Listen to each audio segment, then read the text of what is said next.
Meantime, Kanye West, as we've been told several times, we've been telling you, coming to Lakewood Church on Sunday. But there are already issues with folks trying to get tickets. Tiffany Craig here to explain what exactly is happening. Well, first off, there's a little bit of confusion. Tickets are free. Okay. And I think a lot of people are wondering about that because Ticketmaster is involved. But they're involved because Lakewood is expecting a Easter-style crowd for this event on Sunday night at 7.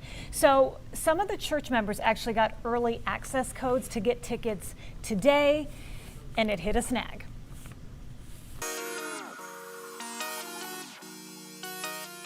April on Facebook says, "Help!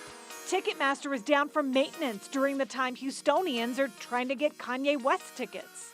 Sure enough, we went to Ticketmaster.com and got the same message, just as early access tickets went up for grabs at 10 a.m.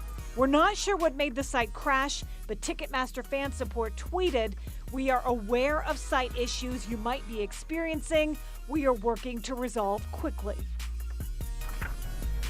So the site is back up, and now there is a countdown until the 10 a.m. opening tomorrow when general population gets to get the tickets again that are for free. But it'll be interesting to see just how many tickets are left because a leaked pre-sale code was passed around on social media. So a lot of non-members actually managed to get their tickets early. Some had theirs canceled, but some did get theirs early. So it'll be interesting to see how many are left come 10 o'clock tomorrow morning.